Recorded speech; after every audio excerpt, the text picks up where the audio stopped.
Hello and welcome to Lutherans Alive. My name is Gregory Held, and this is the program that brings you the story of Lutheran Christians and their ministries in southwestern Pennsylvania. With us today is a special guest. He is, of course, a longtime Lutheran, but has been serving in the ecumenical sphere for a number of years now.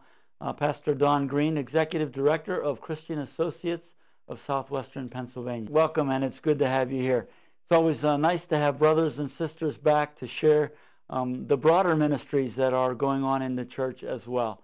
And I know Christian Associates is always hard at work in terms of promoting those ecumenical relationships and the wider ministries of the Christian church. And Christian Associates is constantly a fellowship that's in transition as bishops come and church executives go, and we're constantly, just as a congregation, rebuilding relationships of trust and caring for each other so that we can together address some of the hard issues of Christian unity and how we are a positive presence. And that is a valued witness and a valued ministry here in southwestern Pennsylvania. I know the Southwestern Pennsylvania Synod has been an active participant and a strong supporter of that ecumenical ministry. For 40 years, since the organization of Christian Associates, our Lutheran Synod has been a member, and the successive bishops and their staffs and lay representatives have been pivotal in keeping the fellowship together. We're sort of a center point that keeps right and left, conservative and liberal, together at the table and conversing. I think it's worth probably reviewing some of that history as we sit down together today, particularly because you are, again, one of our Lutheran contributions to that ministry, and prior to that being an assistant to the bishop here in our synod, you obviously were well acquainted with the workings of Christian Associates. I served on the Church and Community Committee, and at times would represent Bishop McCoy at the Council of Bishops meeting, and now it's a joy to be there as a staff person who tries to continue to bring everybody to the table and expand the impact of the church's witness into the region and build on that. And as you mentioned, one of the foci of Christian Associates is to try to, over time, address some of the difficult and challenging issues of society and of the region. But you're here today, particularly, we were saying before the program, to talk about something I guess we would think of as good news. Yes. In terms of talking and thinking about evangelization, the growth and development of the church in a region where I guess most people, if they would think about it, would tend to think of the church as maybe a shrinking presence. But there are signs to the contrary, There are aren't there? signs to the contrary and ample opportunities to make new disciples. Part of our mission at Christian Associates, as we say, is to be a unifying voice in the name of Jesus Christ for the mission of the gospel.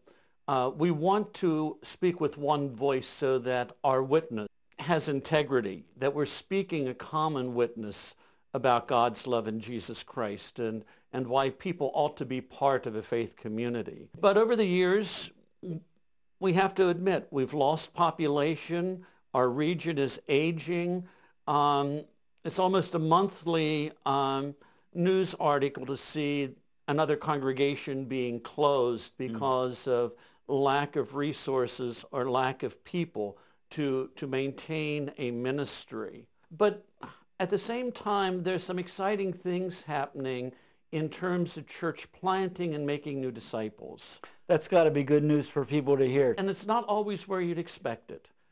In Mount Lebanon, the Disciples of Christ congregation, an aging congregation, mature, facilities paid for, but not doing a whole lot in terms of creating new members. But as we're beginning to get a Latino community in Pittsburgh, because the disciples had missionary endeavors in Puerto Rico, Protestant Latinos have now found a new home at Mount Lebanon Christian Church, and there's a new Disciples Latino congregation emerging. In the Brentwood, Carrick area, Jewish Family and Children's Services and Catholic Charities, who are the two agencies that help to resettle refugees in our region, have housed a group of Karen people from Burma. Oh. Interesting piece is that American Baptist missionaries evangelized Burma. Is that right? And these refugees are some of the Christians who had been evangelized by the American Baptists, and now a struggling Baptist congregation in Carrick has a new sense of purpose as the region's Baptist churches pay to run a bus from the housing project in Brentwood to Carrick each Sunday to bring the Karen people to worship Jesus Christ. That is really fascinating that global mission efforts could actually end up coming home and being a blessing in local communities and congregations. But it's not just, immigrant peoples who are finding the opportunity for us to plant new churches.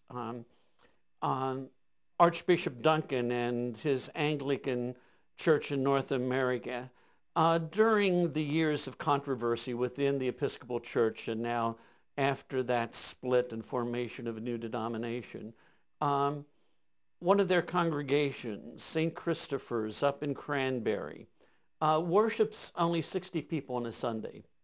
But in the last 4 years, they have planted two new congregations. Oh my. Initially started an Anglican fellowship in Slippery Rock, which now worships on a Sunday twice as many people as St. Christopher's. And last fall began a new Anglican church in Beaver Falls.